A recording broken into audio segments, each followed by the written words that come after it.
Right, good afternoon. I'm hoping the lighting's okay. We're having a bit of a thunderstorm at the moment, so I'll keep an eye on it if it looks bad. Right, I'm on to the last piece for this collaboration with Annie Claxton, and I'm going to do a little needle book. So this is the, you see how bad the lighting is. This is the actual, what the cover's going to be. I haven't, all I've done is kind of fuse these to the wadding. I haven't done any stitching yet and I haven't squared it up, so I'm going to do the stitching now and then I'll square it up afterwards. And for the decoration, I'm going away from the sand and sea thing. Let me just move you back a little bit and you'll be able to see a bit more. I've got this fabric, which, let me grab it. Ooh, it has all sorts of sewing things on it. So I've just used some Bondaweb and I've cut out one which is a thread bobbin thing, and I've cut out one that says needles, and a little bit of a tape measure and a little bobbin of thread. And I've also got this one which I made ages ago, which is a ruler, but again it's got Bondaweb on the back. So I'm going to do the stitching first, but then I'm going to kind of montage these onto here. So as I say, going away from the sea theme because it's a needle book. I didn't want a sea theme on the needle book. I was going to put a little whale on it, but I thought no, I'll just anyway, we're going to make something like that. But first of all, I am going to get the stitching done.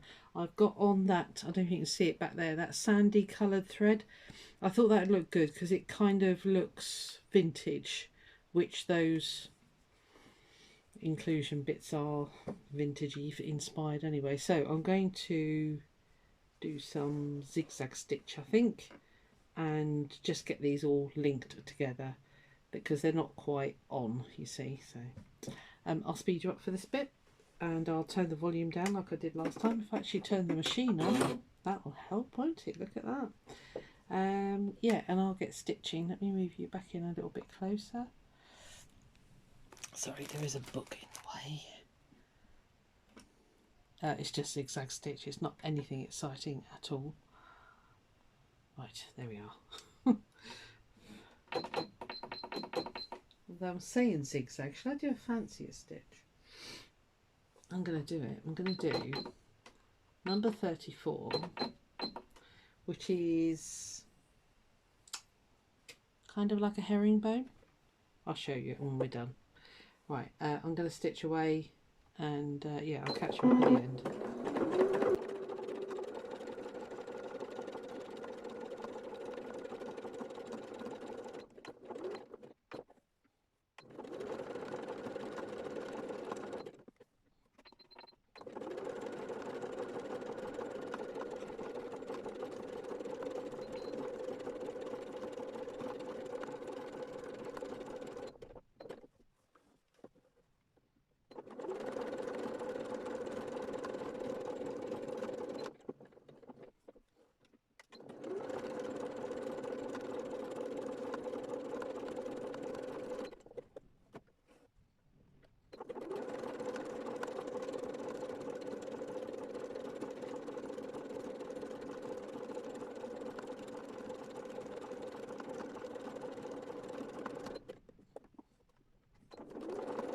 I paused you while I did the rest. So there's the it is like a herringbone stitch that you can do on the machine basically, but I've got this leafy flowery thing here, so I think I'm going to highlight some of that and then maybe do some, I don't know, squiggly stuff on here. I don't want to do any hand stitching on this one because I need to get these sent off to Annie so that she can have them for her Saturday Night Live basically. And I know what I'm like, I will forget, so I'm just going to stitch these, a little bit of detail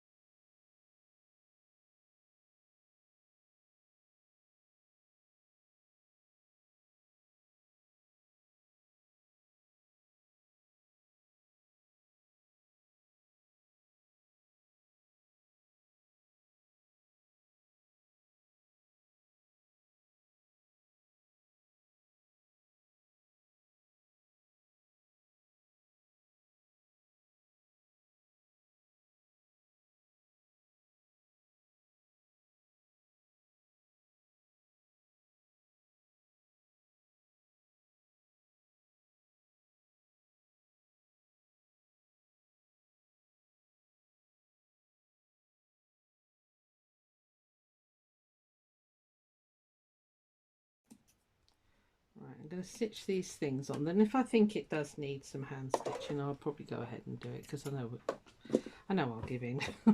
But yeah, so I've just basically lightly quilted the flowery bit there. There's nothing else with sort of proper patterns on, if you like. So okay, I'm going to give it all a good press, and then I'm going to square it up, and then we'll get to placing those bits together. So I'll come back when I'm doing that. I'll be a sec. Right, so I've just squared it all up, so it's ended up, I can read the inches, there they are. It's ended up just shy of 10 by 5.5, so it'll be 5 by 5.5 basically. So that's, sorry, it's going to be upside down for you guys. But that's quite a nice size for a needle book. Okay. It's like Mission Impossible trying to show people stuff. Actually, if I turn sideways, it might be a bit easier for you to see. Right, so I'm thinking the needles one on there. Let me take the backings off, and then if I'm happy with it, I can just take it straight to the iron and press it down. It's really good stuff, the Heat and Bond. So I'm thinking, let me just do a rough layout on these. I need to leave, that's not been cut very well, Susan.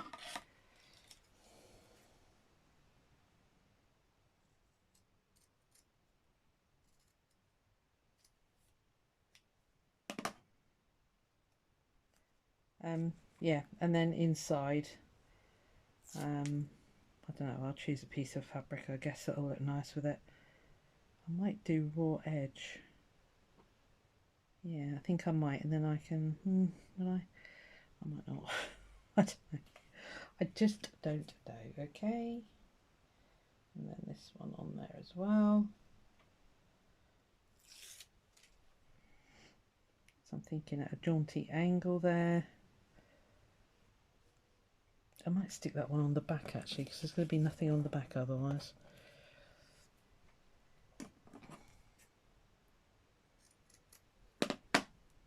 My little blue ruler. Actually, that'll be better on the back as well. Let's put this beige one on the front here.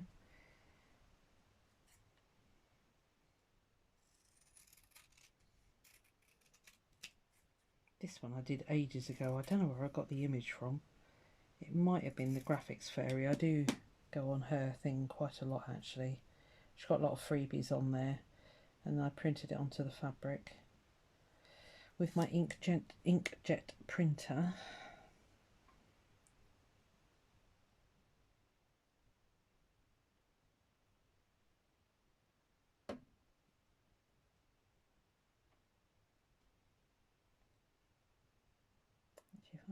I don't know what to do now.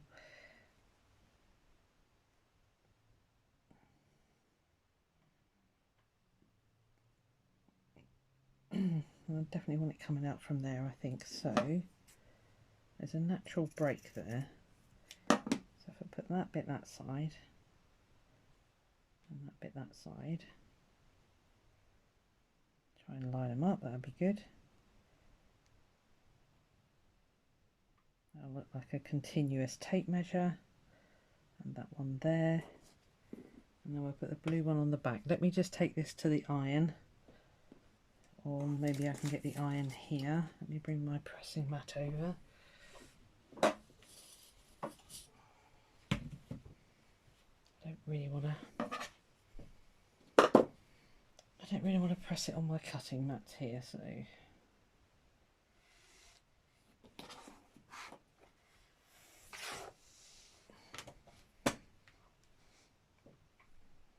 did you move? Probably.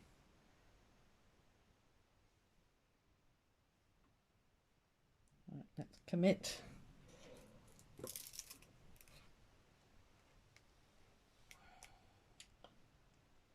Just count to 10 for me. And then we'll stitch it down. I think I'll just use a really small zigzag, I think. I just like to fasten them, although I mean, you know, that is solid enough for what it's going to be used for, but I still like to give it a little bit of a stitch. So on the back, I'm thinking is that, and I don't know which way up you go, that way, and that's quite simple, isn't it? I think that'll be all right.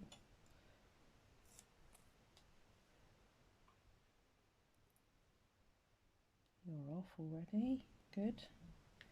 I don't know which way up that's supposed to go. I think it's that way. Yeah, it would be because there's the top there. Should we put another bit of that on? Could do, couldn't we? Why not?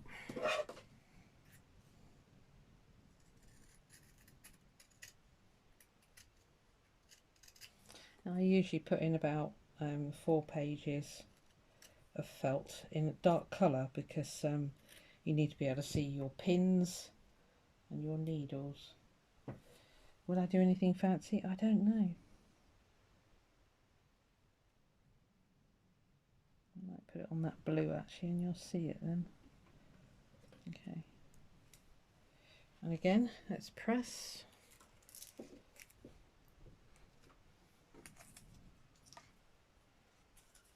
5, 6, 7, 8, 9, 10. Okay. Right, so that's those on. Yeah, it just stops all that fraying, you see. Right, okay. So I'm going to pause you, turn you back around again, and we'll stitch those on, and we're nearly there. Right, okay. I had found another scrap, so I'm actually going to line it with that fabric as well. So I think that'll look quite nice. That does need a quick iron though. Let's just give that a quick iron over here. In the dark depths of my craft room. It needs more.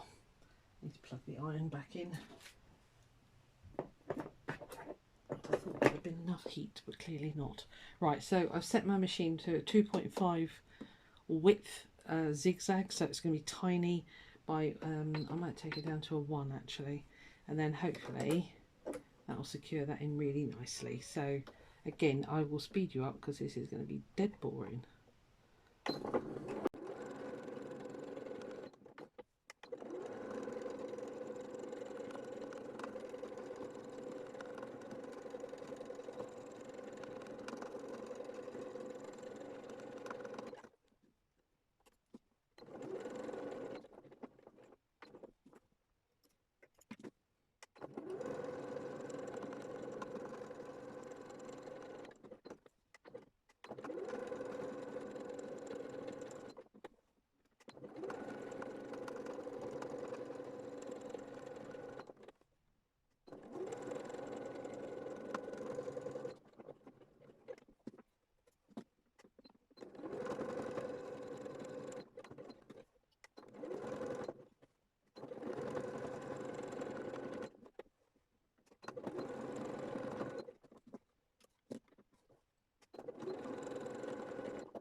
So that's everybody secure now with stitching and on the web.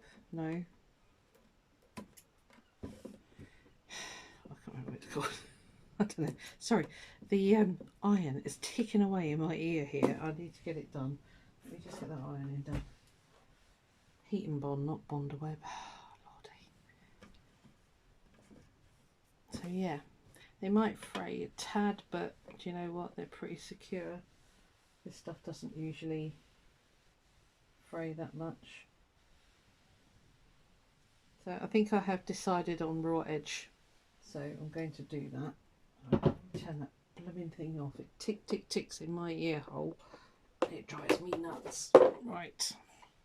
Yes, I know a lot of things drive me nuts. I say that quite often. Certain noises. I don't know why. I'm just a weirdo. What can I say? Right. Okay, is everybody looking tidy? Yeah, I think you are. Before I stitch you two together. And then I put the felt in last, basically. I stitch right through, just down the spine. Because that's all you need to do for the... let's make sure we got it up the right way. Yes, that's always a bonus.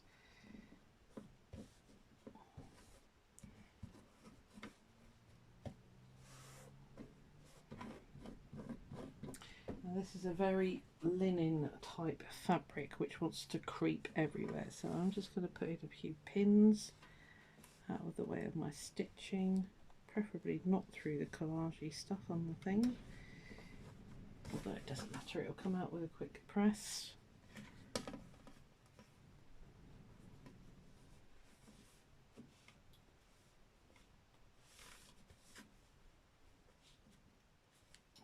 Where haven't I been? There. Right, so I'm going to whiz round, big zigzag. Yeah, I'm going to do it from the inside, I think, so I can keep an eye and make sure that's not walking. I'm going to keep the same colour thread in. I think that's working really well. So 5.5 zigzag. I'll go 2 width, and then we can go around a couple of times. So I'll see you on the other side. Right. I can't remember what I showed you last. Anyway, it's all stitched together around the edges and lined. It didn't creep on me, which is great. So I've just pressed it so I've got a good line up for the felt. So I've cut one piece in black and one piece in dark blue. You can do them lighter, but if you, to me, they have to be dark colours inside. I'm just going to change my threads so that I've got beige creamy colour on the outside and then black for in the middle, and then it'll look quite nice, all coordinated and neat and tidy.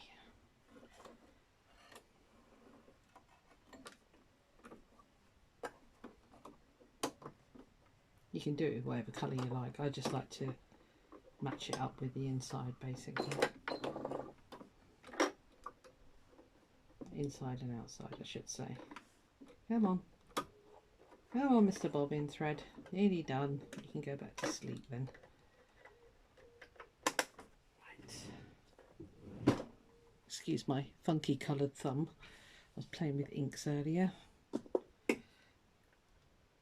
No, I never protect my hands because I just don't. So hopefully we've got a nice crease in the middle there. Yep, we have. And hopefully we've got a nice crease in the middle here too. Yes, we have. Don't make them the same size as your cover. You want them a little bit short. I've got the blues on the inside, but never mind. We're going to stitch it with black. Oh, stand up again, Susie. Okay, I can just about see my central line there. Let's change it to straight stitch, that would help. I'll put it on quite a big stitch, number 3. Slow it down a little bit.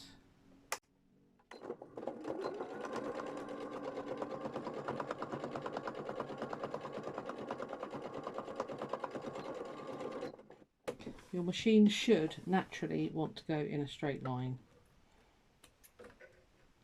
So hopefully, fingers crossed. Oh, fingers crossed. That should be fairly straight. Did we get it in the middle? Yes. Yeah, there we are. I haven't put a tie on it. I mean, that'll be down to whoever, you know, if they want to put a tie on it. Can literally stitch a button through there onto a tie, done. I do like to give the pages a zigzag edge, which is there, you can see. So now you've got, you know, 4 pages to store a lot of needles. And as I say, they're a nice dark colour, because that way you can see your needles. And the best practice is to actually theme each page for like your sharps, your darners, whatever your needles are basically. But you know, do what you like. You could even stitch a pocket in there if you wanted to, because that's loose enough you could catch it and stitch in a pocket. But there we are. I think that's really cute. I like the sewing themed doodads on there. That's the front and that's the back. And now I'm going to get them off to Annie. I've got all three made, and then she can do some decent photography because I'm hopeless at it. Yeah, and they'll be up for grabs at the September Saturday Night In. I don't know what date that is, but it's the first Saturday. So, and I'm also going to send back. So I've got the pouch, got the needle case, and the picture. It's all ready to go. It's all packed up, and I'm even going to send back the little box of bits left over, and then she can pass that on to somebody else for slow stitching, because there's no shortage of fabric in this house, let me tell you. Right, I'm going to do a nice thumbnail, and yeah, I'll see you later. Bye.